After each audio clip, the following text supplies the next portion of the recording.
Here's the thing about pattern recognition. It's the only skill that matters.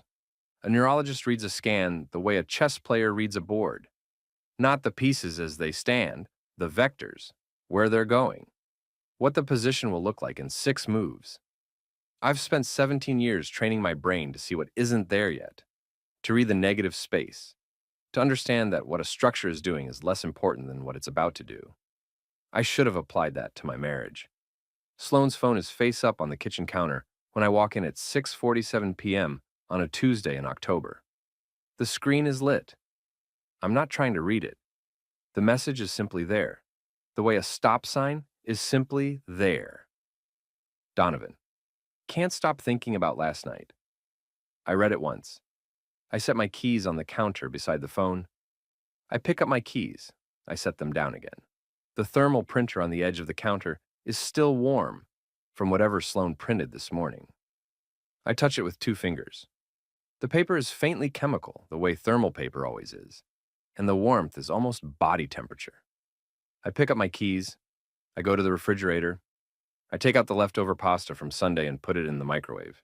90 seconds. I watch the plate rotate. The house is the specific kind of quiet that happens at 6:47 p.m. when someone who should be home isn't. Not peaceful quiet, loaded quiet. The kind where you become aware of the refrigerator hum and the distant sound of traffic on Page Mill Road, and the fact that your own breathing is very controlled. The microwave beeps. I take out the pasta. I sit at the kitchen island. I eat the pasta. Then I pick up my phone and I text Sloane. Sorry, working late again? Except I don't. That's what she texts me 3 minutes later, while I'm rinsing my bowl. I stand at the sink and look at her message. Working late. She was fired 4 months ago. Her entire team was restructured out of existence in June, and the VP of marketing at her former company, a man named Garrett who plays golf with 2 of my colleagues, mentioned it to me at a department dinner in August with the mild embarrassment of someone who assumed I already knew. I did not correct his assumption. I typed back, "Oh, really? Your boss said you and your coworker were both fired months ago." I watched the 3 dots appear, disappear, appear, disappear. 11 minutes of silence. Then, I'm coming home. I set the phone face down on the counter. The same way Donovan's message was face up, an inversion, a mirror, something that means something different when you do it deliberately. I do not pour a drink. I do not sit on the couch. I do not do the thing where you stand in the middle of the room and feel the floor shifting. I walk to the home office. I sit down at the desk. I open the NAS drive interface with the same expression I use to read a difficult MRI. Focused, neutral, already forming a differential. The folder is already there. I started it 11 weeks ago. That's the thing nobody would guess about me. I don't react. I observe. A neurologist trained to detect behavioral drift without alerting the subject. You don't confront the anomaly, you document it. You build the case. You wait until the data is complete. The behavioral drift started on a specific Tuesday in March. I noticed it the way I notice everything, not with alarm, but with attention. The phone face down habit, the slight latency in her responses to direct questions, not deception latency, which is longer, but preparation latency, which is shorter and sharper.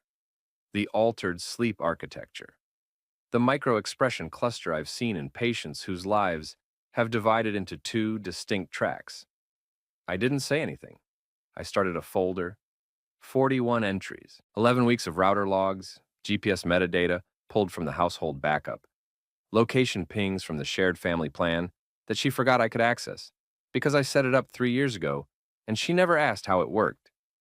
Every breadcrumb ends at the same address, 2 houses down, Donovan Hale, Series B startup founder, 40 years old, confident in the specific way of men who have never been seriously wrong about anything yet.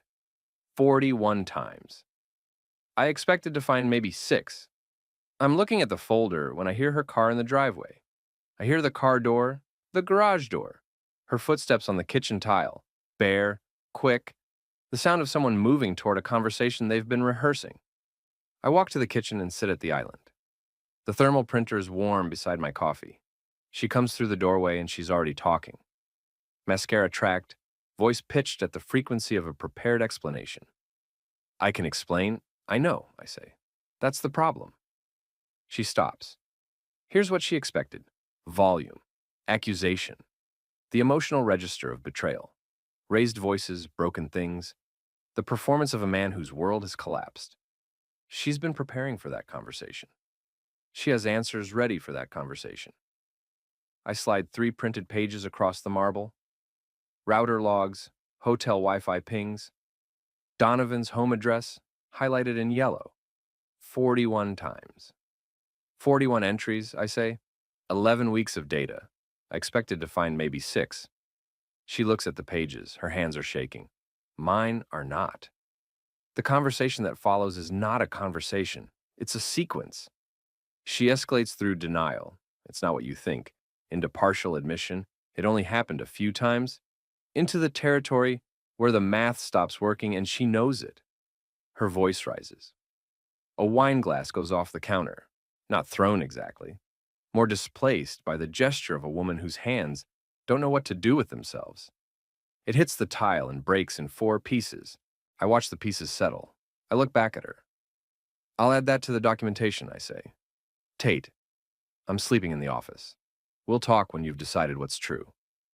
I walk down the hall. I can feel her standing in the kitchen doorway, waiting for me to turn around. The moment where the protagonist looks back and the audience exhales. I don't turn around. The office door closes with a soft click. In that house, at that hour, it sounds like a vault ceiling. I open the laptop. There are 3 more things I need to confirm before morning. The blue-white screen is the only light in the room. I work. The domain takes 11 minutes to register. SiliconValleyDisclosures.com, through a privacy-shielded registrar in Delaware that I found 3 weeks ago when I first understood where this was going. I populated the site over the following days. Time-stamped metadata, router logs, Sloan's deleted photos, recovered from the NAS backup. A clean clinical index organized by date. Nothing illegal, nothing fabricated. Every document is something I generated, received, or legally accessed. The site goes live at 2:14 a.m., unlinked. Unsearchable. A loaded weapon on a table. I go to sleep at 2:17. Ellis Varga catches me in the driveway 2 mornings later. He's 55, retired engineer, the kind of neighbor who maintains his property with the quiet diligence of a man who has nothing to prove. He's been watching me from across the cul-de-sac for 3 days, with the expression of a man carrying something heavy. He comes across the driveway slowly, stops 6 feet away. I should have said something months ago, he says. He's looking at the pavement. Donovan's car was here, regularly, daytime. I knew what it was. I look at him. He's a decent man.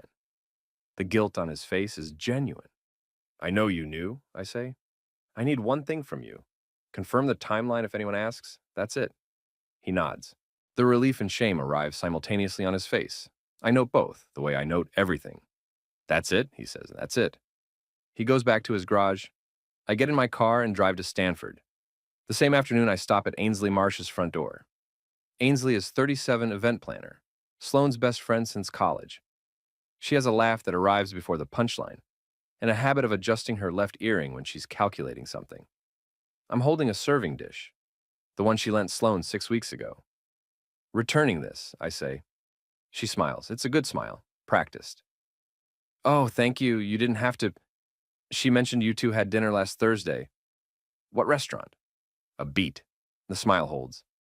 Nobu, she says. In the city. It was really nice, actually. Interesting. Her location metadata has her in Sunnyvale at 8 p.m. Ainsley's hand tightens on the doorframe. She adjusts her earring. Once, then again. I watch her do it. I say nothing. I take the serving dish and walk back to my car. She's still standing in the doorway when I pull out. That evening, Ellis is walking back to his garage when he mentions, almost offhand, that his daughter rebuilt her life after a bad divorce through some app. Not a swipe thing, he says. They make you answer questions about what you actually believe before you see anyone. She said it was the first time she felt like the process was honest, he says. Singleton, I say. Yeah, that's the one. I half listen. I'm not ready. But the name lands somewhere below the operational surface, in the part of my brain that files things for later. 3 days after discovery. 10 a.m.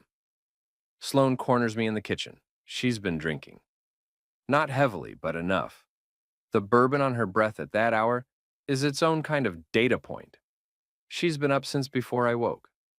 I can see it in the puffiness around her eyes, the way her hands move too fast. You're treating this like a case file, she says. I'm your wife. You were. The paperwork catches up eventually. She refills her coffee mug, doesn't look at me. You need to delete those files. You need to talk to me. You need to. She sets the mug down too hard. You need to feel something. I look at her. I feel quite a bit. I'm just not performing it for you. That's not. What would you like me to do? Cry? Shout? Throw something? I pause. The wine glass didn't help? I don't think a mug would either. Her face goes red. She picks up the ceramic mug, a good one, blue glaze, something we bought at a market in Sonoma 4 years ago, and she throws it against the backsplash. It breaks in 3 pieces, a larger sound than the wine glass. I watch the pieces settle on the tile, cold underfoot. I'm in socks. I look back at her. I realize something, I say. You're not a serious person. The silence after that is a different quality than the silence before it. She screams at the closed door when I walk out. I can hear it from the hallway, the specific pitch of someone who expected a fight and got a verdict instead.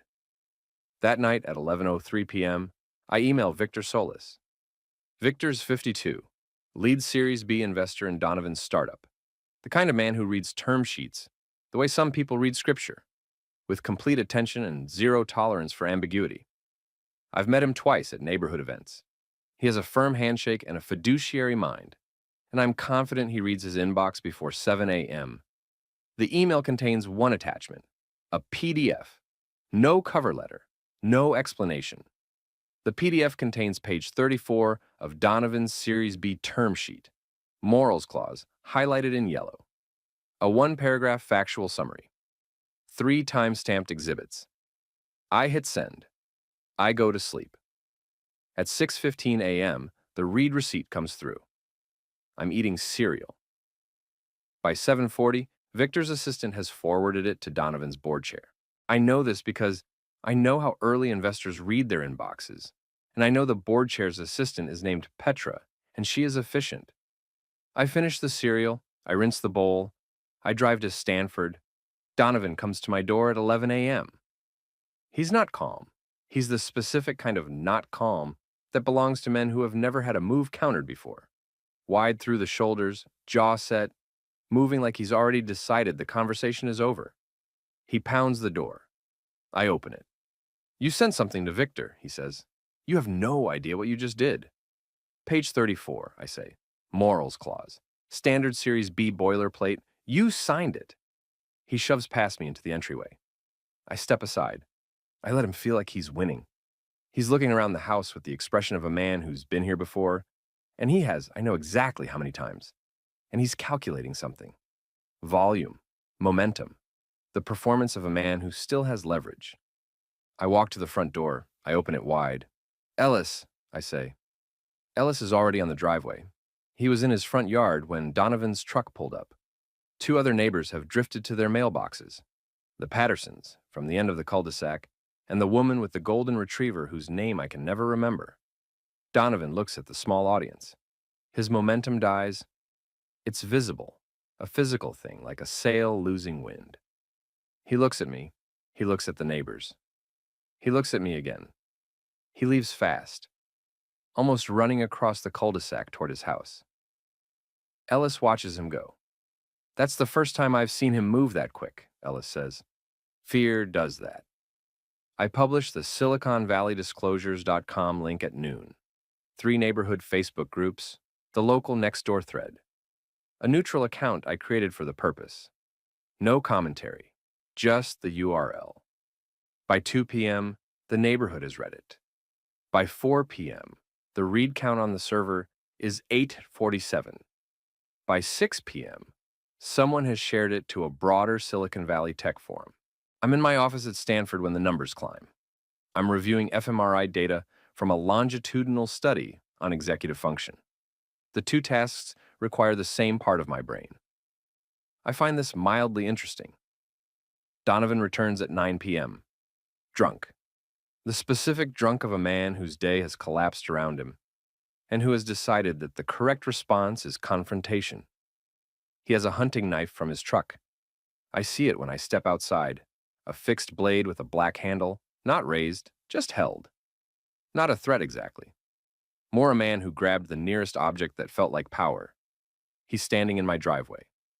The fog has come in off the bay, salt and eucalyptus and cold asphalt, the smell of the peninsula at night. My phone is already recording. Put it down, Donovan, I say. You're on camera. You're already fired. Don't add felony menacing to the list. He looks at the phone. He looks at the knife. His hand is shaking. Here's what I know about Donovan Hale. He's never been seriously wrong about anything. He's the kind of man who went to Stanford, raised a Series B, built something real, and believed that the combination of those facts made him structurally immune to consequence. He's not a violent man. He's a man who grabbed a knife because it was there, and because he needed to feel like he still had options. He doesn't. He looks at the phone again. He sets the knife on the asphalt. He sits down beside it. I call Ellis. Ellis calls 911. Two sheriff's deputies arrive in 8 minutes. Donovan is removed without incident. The knife goes into evidence. I go inside. I make tea. The morning after that, Sloan confronts me in the driveway. She's not sober. It's 9 a.m., and the night has been long, and whatever she's been drinking since Donovan's arrest has done its work. She comes out the front door while I'm loading my bag into the car, and she's barefoot on the concrete, and her voice is already at volume. You destroyed my life, she says. That website is defamation. I'll sue you. You're barefoot, I say. It's 48 degrees. Go inside. You don't get to be calm right now. Ellis is on his porch. The Pattersons have stopped their morning walk. The woman with the golden retriever is standing at the end of her driveway. I've been calm since March, I say. I'm comfortable here. You planned all of this. You set him up. I documented what you did. There's a difference. That's not, her voice breaks. It's not a performance. That's the thing about Sloan. She's always been genuinely emotional. The performance is the suppression. And when the suppression fails, what's underneath is real. That's not fair. Okay, I say. She goes inside. The door doesn't slam. It just closes. That's worse. I get in the car. I drive to Stanford. Ellis is still on his porch when I pull out, and he raises one hand, and I raise mine. Victor Solis calls Donovan's board chair at 10 a.m. that Friday. Donovan is removed from his CEO position by end of business. The startup's PR team issues a statement that manages to be both terse and somehow still too long. 3 tech journalists pick it up. 2 of them mention the morals clause. One of them finds the Silicon Valley Disclosures.com link. Donovan's LinkedIn goes dark. I see his truck in his driveway when I drive past. It stays there for 4 days. That night, alone in the office, I scroll past a thread where someone describes their experience with Singletune.com. The values assessment. The questions about what you've survived and what you actually want from the next version of your life. It's the first time a questionnaire felt like it was written by someone who understood that the thing you need most isn't proximity. It's alignment. I read it twice. I don't sign up. I just sit with it.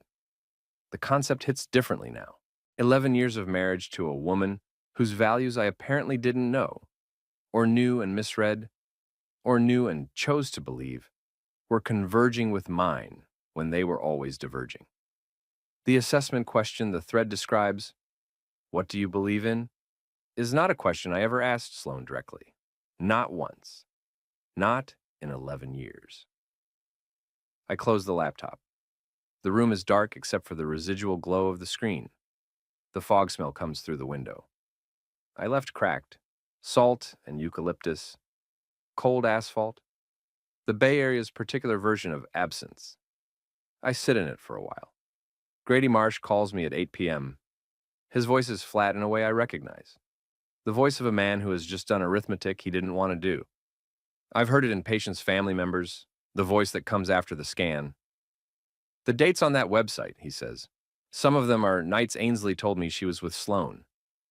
A long pause. How many alibis did she provide? I look at the folder. I tell him the number. He doesn't say anything for a while. Thank you, he says. He hangs up. Sloan clips a parked car on our street 11 days after discovery. 11 p.m. She's coming back from wherever she's been, and she takes the turn too wide, and the Audi clips the Peterson Subaru and rolls into Ellis's stone mailbox post at about 15 miles an hour. Nobody is hurt. A deputy calls me. I drive there. She's sitting in the driver's seat, physically intact, looking at the deployed airbag with the expression of someone who has just been informed of something they already knew. I confirm to the deputy that she's my wife. I confirm she appears physically uninjured. I give a factual statement. I call her a car service. I do not ride with her. The incident report becomes Exhibit A in the divorce filing. The Audi is totaled, I note, watching it get loaded onto the flatbed, that the car was in my name. Ellis comes out in his bathrobe to look at the mailbox post. It's cracked at the base, but still standing. He looks at me. She okay? He asks. Physically, I say. He nods, and he goes back inside. I drive home.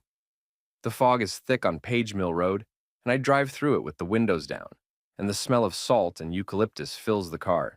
And I think about the folder on my NAS drive and the PDF I sent to Victor Solis, and the knife on my driveway and the ceramic mug in 3 pieces on the kitchen tile.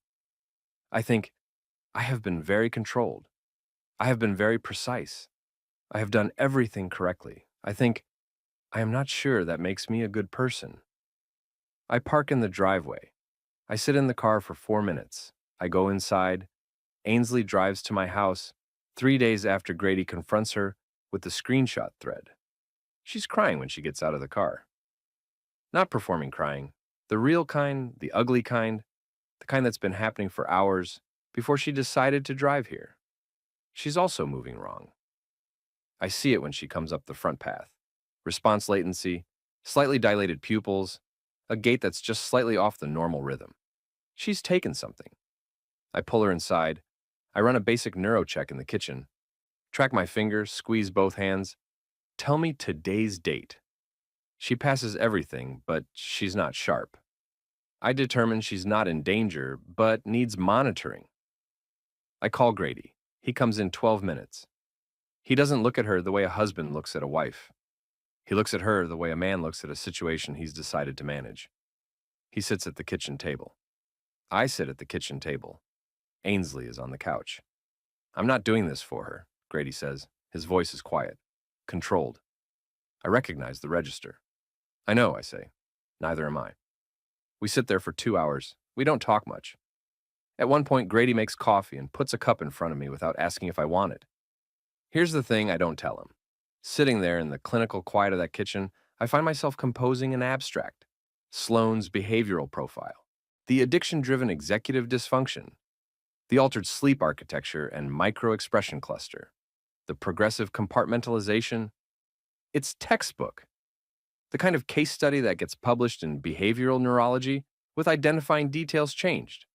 A clean, elegant narrative of how a high-functioning person's decision-making architecture collapses under sustained deception. I think about it for 30 seconds. Then, I file it under things I almost did. Grady drives Ainsley home at midnight.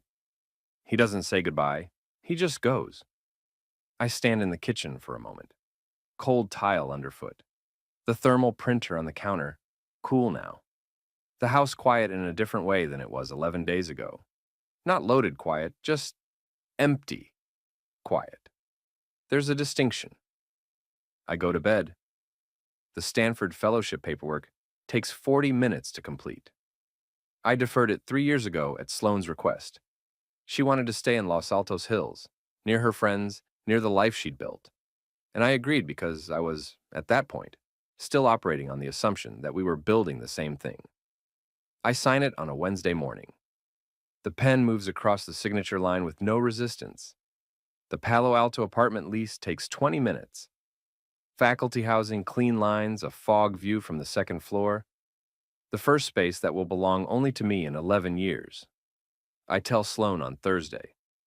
I sit across from her at the kitchen island, the same marble surface where I slid the router logs across 2 weeks ago, and I let 40 seconds pass before I speak. I've known since March, I say. Her face moves through 5 expressions in 2 seconds. I name them automatically. Denial, calculation, grief, anger, something that might be relief. Is this permanent? She asks. The brain adapts, I say, and so do I. She looks at the counter. She looks at her hands. She looks at the space where the ceramic mug used to be. The Sonoma mug, the blue glaze one, the pieces of which I swept up and threw away without comment. I didn't think you'd actually leave, she says. I know, I say. That's the conversation. I get up. I carry my coffee to the office. I start packing the things that are mine. Grady files for divorce from Ainsley. He tells me by text. 4 words. Filed this morning. Thanks. Ainsley's alibi network collapses publicly when Grady's attorney subpoenas her calendar records. 3 women in the neighborhood group chat, quietly distance themselves from Sloan within the week. Not dramatically. No announcements, no confrontations. They just stop responding to her messages. The read receipts pile up. Sloan notices. I know this because she mentions it once through the office door, in a voice that's trying to be casual and isn't. I don't respond. My colleague, Dr. Priya Nair, mentions singletune.com over coffee in the department lounge. We're talking about something else, a conference paper, I think. And she mentions her partner, and I ask how they met. And she says it like it's nothing remarkable. Singletune, she says. We spent 2 weeks answering each other's values questions before we agreed to meet. He'd been through something. I'd been through something. The app made us talk about that first. Not what we looked like, what we'd survived. I look at my coffee. Did it feel honest? That's the only thing it felt like, she says. I download it that evening. I complete the values assessment. It takes an hour and 20 minutes. The questions are not what I expected, not preferences, not lifestyle filters. They're the kind of questions that require you to know what you actually think. What do you believe is the most important quality in a partner? Describe a time you made a decision you were ashamed of and what it taught you. What does a good day look like to you, specifically? I answer them honestly. All of them. I do not browse profiles. I just answer the questions. Then I close the app and go to sleep. The Tuesday morning I leave, the fog is burning off Page Mill Road in the specific way it does in late October. Slow, from the top down, like something being gradually revealed. I have 3 boxes in the back of my car. The important things are in them. The rest is furniture and objects that belong to a version of my life that is complete. Sloan is standing in the driveway. She came out when she heard me loading the car. She's in a coat over her pajamas, and her hair is down. And she looks, standing there in the pale morning light, like a person who has arrived at the end of something and is only now understanding what the end means. I put the last box in the car. I close the hatch. I walk to the driver's side. Tate, she says. I look at her. She's not crying. She's past crying. She's in the place beyond it, the place where you've cried so much that the machinery's empty and what's left is just the face. I get in the car. I start the engine. In the rearview mirror, she gets smaller. She doesn't move. She just stands there in the driveway, in her coat, in the burning fog, getting smaller until the curve of the cul-de-sac takes her out of frame. The 101 on-ramp is empty at that hour. The radio is low, something instrumental, something without words. The fog is salt and eucalyptus and cold asphalt and the particular smell of a morning that belongs entirely to you. I merge onto the freeway. I drive north. The Palo Alto apartment is on the 3rd floor. The fog view is exactly what the listing said it was. A gray-white wall of it in the mornings, burning off by 10, leaving the kind of clear afternoon that makes you understand why people move here and never leave. I unpack the 3 boxes in 40 minutes. The important things have their places.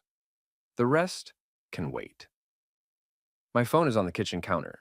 It rings at 11 a.m., a number I don't recognize. I watch the screen. 6 rings. Voicemail. I know whose number it is. I pick up the phone. I set it face down on the Palo Alto counter. I stand there for a moment with my hand still on it, and I understand something I didn't have words for before. The gesture means something different when you do it on purpose, when it's not concealment, when it's just not yet, when you're not ready, when the next conversation can wait because there's no urgency anymore, no performance to maintain, no version of yourself you're protecting, just a phone, face down, on a clean counter, in a room that smells like coffee and fog and the specific absence of everything that was wrong. Nell Okafor matches with me on singletune.com on a Wednesday, 2 weeks into the Palo Alto apartment. Her profile is 4 sentences, no performance. She's 38, pediatric physical therapist, divorced 3 years, building life solo. Her answers on the values assessment are, I read them 3 times, exactly what she presented as. Not curated, not optimized. Just true. We meet for coffee at a place on University Avenue. She arrives 2 minutes early, which I note. She's reading something on her phone and laughs at it. Actually laughs. At her own phone. Alone at a table, not performing for anyone. Before she sees me. We talk for 2 hours. At some point I say, "You're exactly what you presented as." She looks at me. "Is that unusual for you?" "Apparently." She laughs again. Not the kind of laugh that arrives before the punchline. The kind that happens because something is actually funny. "That's the point of the thing, isn't it?" she says. "No performance, just, here's who I actually am." "Novel concept," I say. She laughs again. I notice, somewhere in the second hour, that my hands are still. Not controlled still, the way they've been for the last 6 weeks. The deliberate calm of a man managing a situation. Just still. The way hands are when there's nothing to manage. The fog is coming in off the bay when we leave. Salt and eucalyptus and cold asphalt. I smell it, and for the first time in 6 weeks, it doesn't mean absence. It just means evening. It just means the coast. It just means here. She says, "Same time next week?" "Yeah," I say. She walks to her car. I walk to mine. I sit for a moment before starting the engine. The pattern recognition that started all of this. The behavioral drift, the micro-expressions. The phone face down habit on a specific Tuesday in March. It was always running. It never stops. It's just the way I'm wired. But here's what I've learned. Sitting in the parking lot on University Avenue, with the fog coming in and my hands quiet on the wheel, the same skill that showed me what was wrong can show me what's right. The same attention, the same patience, the same willingness to read the negative space. I just have to point it at something worth seeing. I start the engine. I drive home. The blue-white light of the laptop is waiting in the clean apartment. The NAS drives are humming. The fog is pressing against the windows. I have work to do in the morning.